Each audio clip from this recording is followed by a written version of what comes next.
What's up, everybody? Happy Thursday. So, here we are, the game, season one, episode three. The Diva went down to Georgia.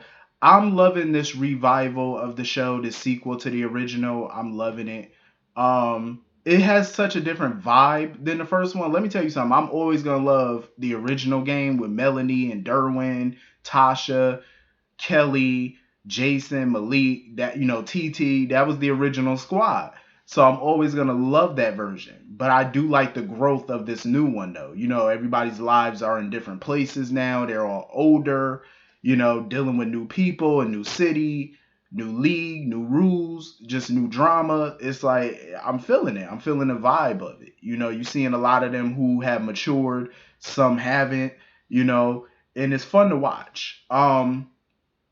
First of all, Tasha was doing whatever the hell she had to do to land this client, her white whale, so she likes to call him, Kincaid. She really wanted to get this dude, like she really did. She was flying down to Georgia to go have a meeting with him, sitting there on the jet having a little meeting with Brittany or whatever, because Brittany was desperate to go on this trip or whatever to help Tasha close this deal with this dude. And Tasha was like, no. She was like, I don't need you on this trip. I need your ass here handling my business, my dry cleaning, doing what an assistant does. Getting this party that I'm throwing. She was like, I need you to get that off the ground and start making plans for that. Um, she just needed her back home dealing with what she needed her to deal with as an assistant. I think it was smart on Brittany's part to get her a pickup truck instead of a Benz. I mean, you're going to the country. You know what I'm saying? You're going down to Georgia. This man is a hillbilly. He work on a farm. You don't want to go down there in no Benz. I thought that was a smart touch to get the pickup truck. That was brilliant. Um, because Tasha was willing to do whatever she could to sign him. What Tasha did wrong, one of the things she did wrong was that interview she did on the jet with that lady, that journalist. Um, where she pretty much guaranteed her that she signed Kincaid. And the lady was like, "Oh, can I quote you on that?" She was like, "Yeah, you can quote me." I said, "No, Tasha, no." See, she doing exactly what Malik did, announcing shit before it's a done deal. That's something I learned a long time ago. Never do that. Never announce anything that's not done. If the contracts ain't signed and it's not official and the deal is done, do not announce it publicly because you're gonna make yourself look like a fool. So of course, Brittany got a phone call about it, and she immediately, called Tasha or whatever to let her know that the dude that she wanted to sign was talking about signing with somebody else. So now Tasha had to change up her whole strategy and let the lady know, yeah, don't quote me on that on what we talked about. I said exactly. Never tell nobody that. You don't tell nobody that. So she goes down there, meets up with him, and he wouldn't even take a meeting with her because he was like, I'm not taking meetings with nobody. And she was like, I done came all the way down here. You gonna meet with me. I don't blame Tasha. Like, yeah, I ain't fly all the way down here for you to just be like, yeah, I'm not gonna meet with you. No, you promised me a meeting, you gonna give me one. So of course, he got her working on the farm. And Tasha, she's a go-getter, she's a hustler. She gonna do whatever the hell she gotta do to close this deal. So she out there milking cows, cleaning shit. Like she got her red bottoms all messed up and dirty. I was like, listen, that man had her running around like a Hebrew slave. And I knew him running her around on that farm, I knew he still wasn't going to sign with her. I knew it. I said, I knew it. He got her just running around like free labor. That's exactly what he used her for, free labor. Because every time she wanted to talk about the deal or whatever, he kept like, nah, we got some stuff to pick. We got to pick corn. Tasha was like, look, she was like, black folk, we don't pick cotton. We ain't picking nothing with no C. I was like, I feel you on that, Tasha. Um, so he handed her some weed. He was like, you want to pick cannabis? Now you speaking her language because everybody know Tasha's a weed smoker. To the heart, she's a weed smoker. But Tasha definitely did her homework on Mr. Kincaid because as they were sitting there smoking that weed and stuff, she was pulled out some snacks or whatever that she brought down there. She knew that little peanut butter roll cookie thing, whatever that was, she knew that was one of his favorite snacks. She did her homework on him because he was shocked that she eat those. Mind you, she don't really eat them shit. She just acted like she did. Because soon as he turned his head, she said, spitting that shit right out. Um, I know them things couldn't been that nasty because I like pretty much almost anything with peanut butter in it. I usually eat anything with peanut butter. So he pretty much confirmed to her like, yeah, I'm not gonna sign with you because he felt like she had no real ambition like that, like no balls or whatever to like be a go getter, and he wanted to be a part of that little billionaire boys club or whatever. By the time he was 30, he wanted to be a billionaire basically, and he's so stupid because he doesn't want to sign her basically because she's a woman. I'm like, clearly he did not do his homework on Miss Tasha Mack because look at the clients that she represented. All of them had very successful careers. Malik still has a successful career. Plus, she signed Garrett, who has a successful career. Look at what she did for Derwin. You know what I'm saying? Turn that boy whole career around. Like he was a straight rookie who had nothing. Tasha turned his shit around, got him all type of endorsement deals, covers of magazines and shit, all thanks to her. Cell phone deals, all type of stuff, like major contracts that were worth millions. Like if she could do that for all them clients, why would you not want to sign with her? You know what I mean? Like he was tripping.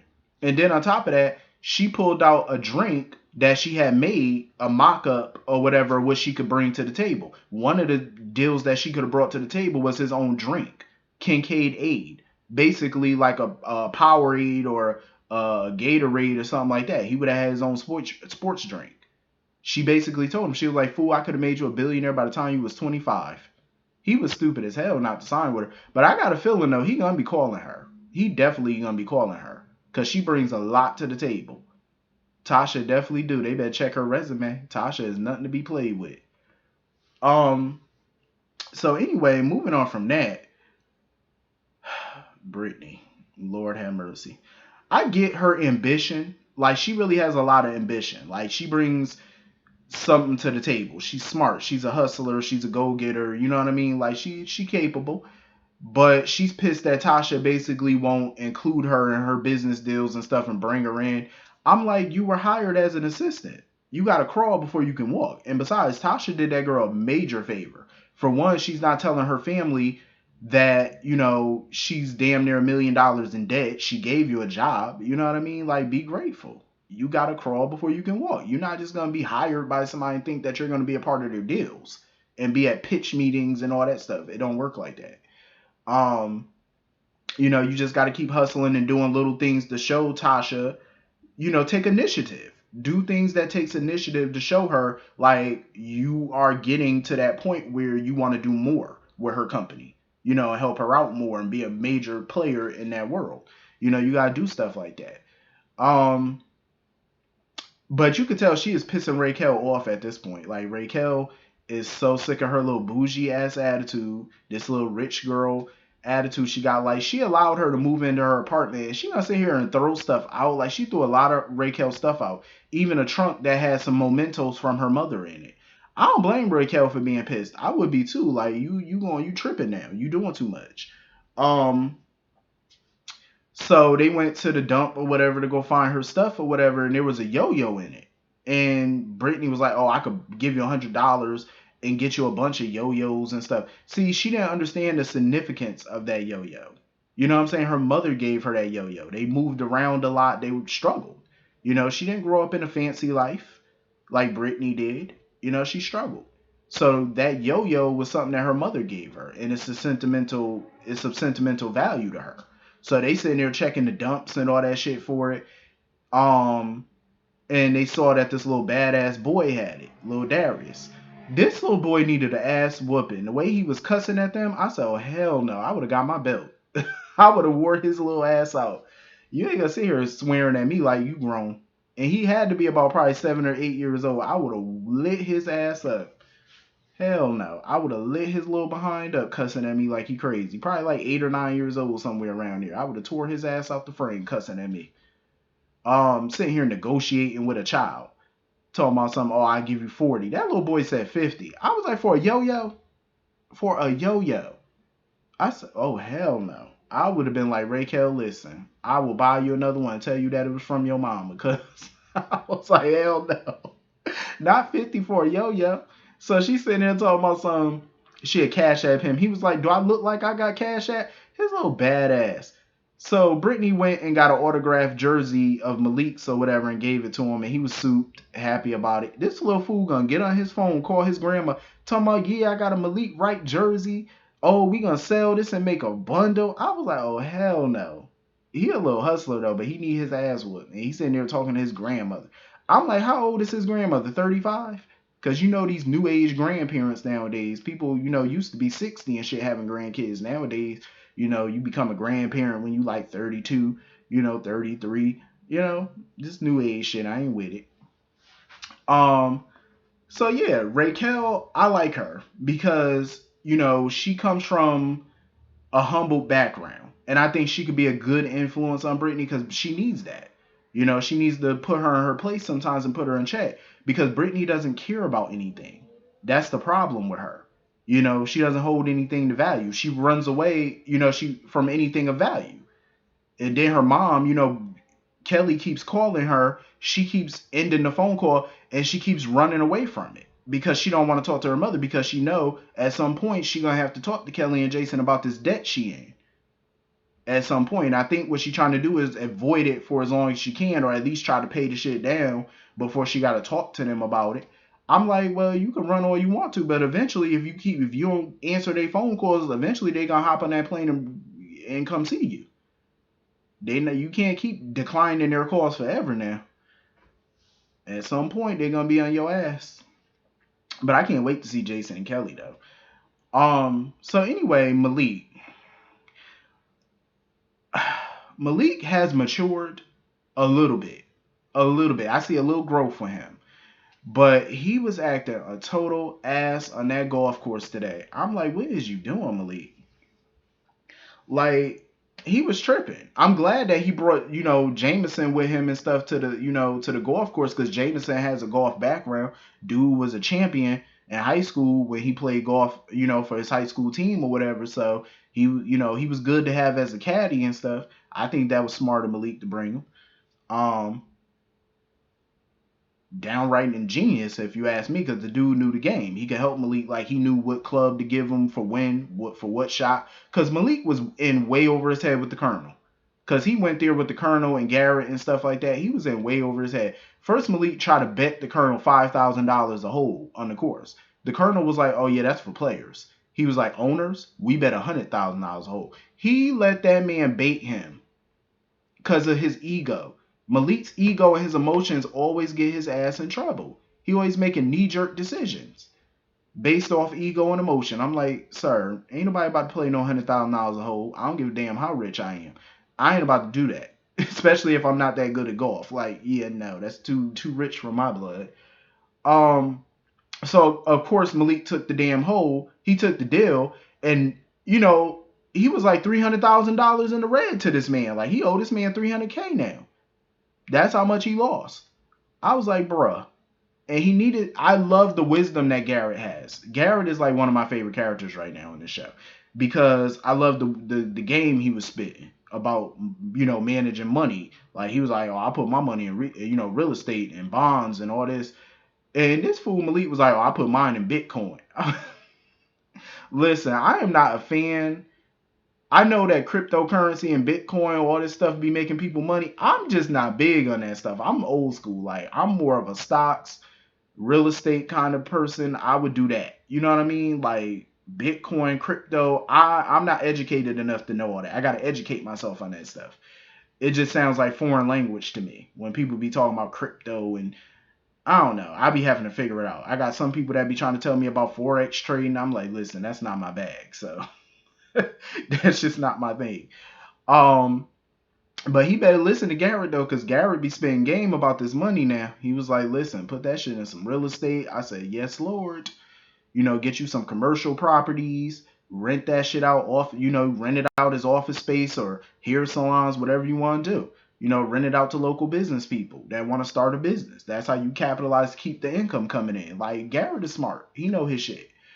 Um, Speaking of Garrett, Tasha negotiated this nice contract with him with the Fury. And Garrett was like, listen, I don't think I'm gonna sign that contract that Tasha negotiated. And the Colonel was like, "What the hell are you talking about?" He was like, "Nah, we had a deal." And I respect the shit out of Garrett for this because Garrett was like, "Listen, you and Tasha had a deal." He was like, "I'm changing that deal. Tasha not here." Basically, he wants more money. He was like, he wants to be paid. He wants to be the highest paid defensive player on the team. Hell, in history.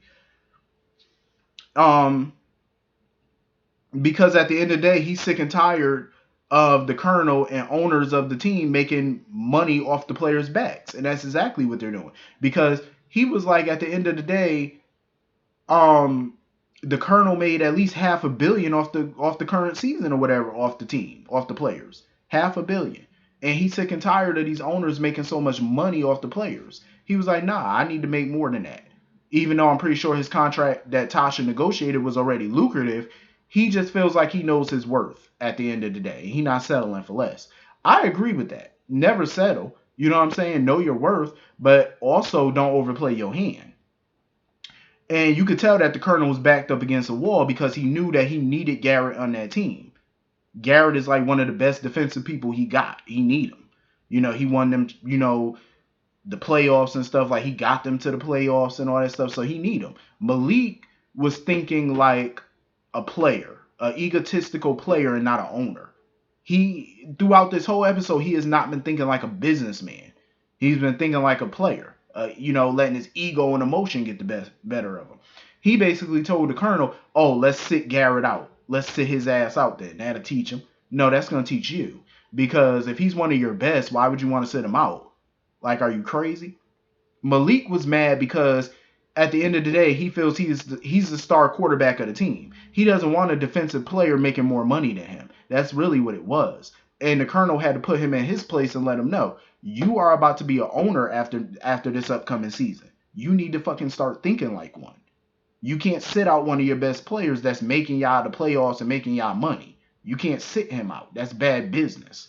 And Malik needs to start realizing this shit. I'm like, bro, think like a businessman. Think. you know?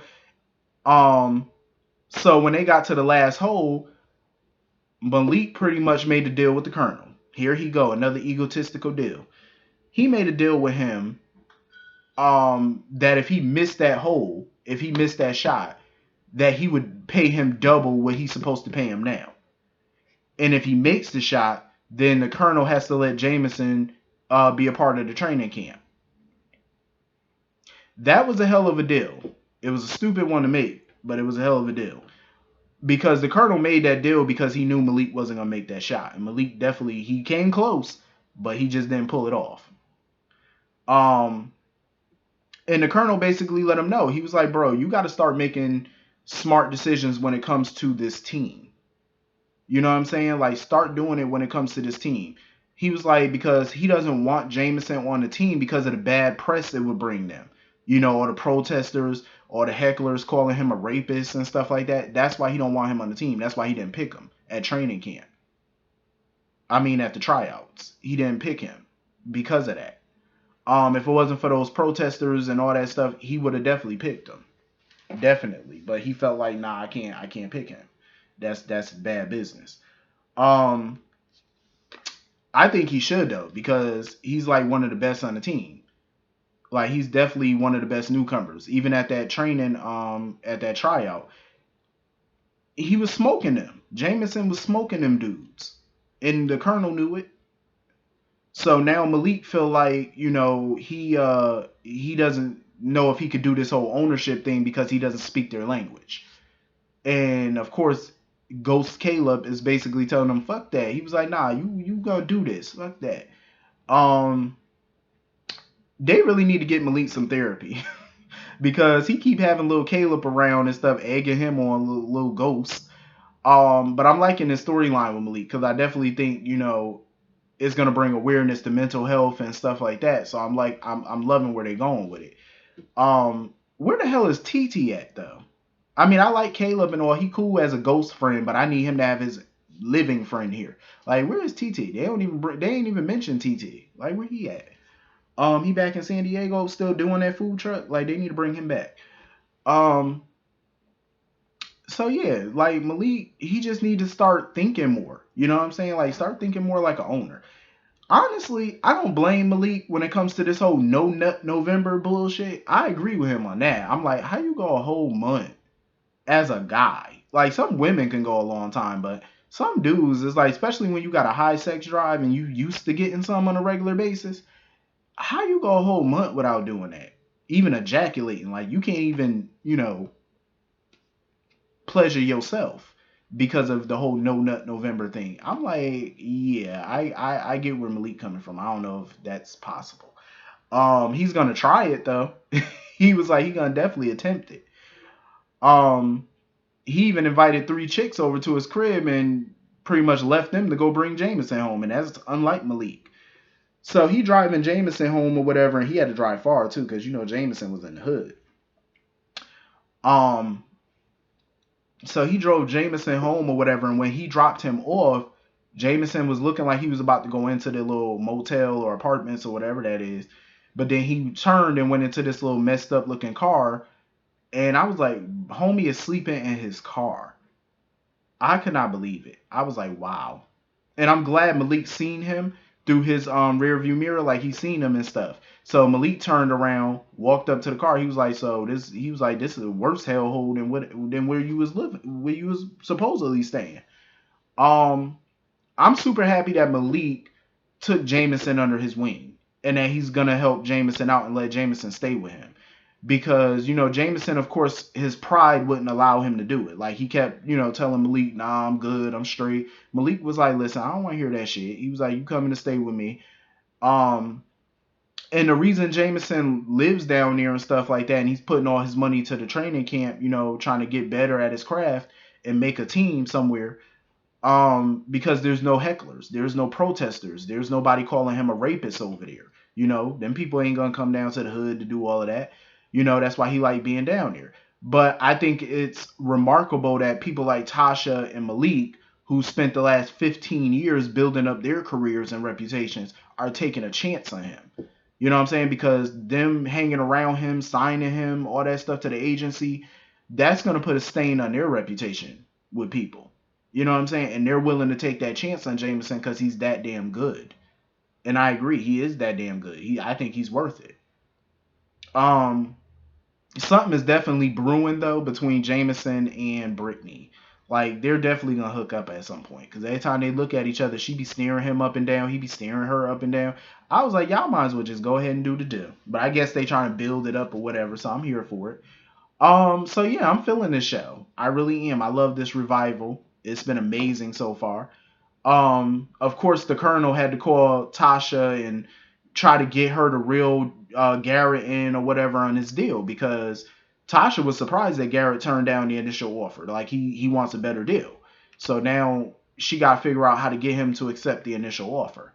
And the Colonel is really trying to get him some of Tasha. Like, he stay flirting with her, talking about, oh, we can have dinner, we can have drinks. Tasha, do not let that man make your drink, because ain't no telling what he might put up in there to get with you. I'm just saying, the Colonel is relentless. Um, he trying to get him some of that hot chocolate. I don't blame him though. I'm just saying. So anyway, hit the comment section. Let me know what you guys thought, and I'll see you all later. Peace.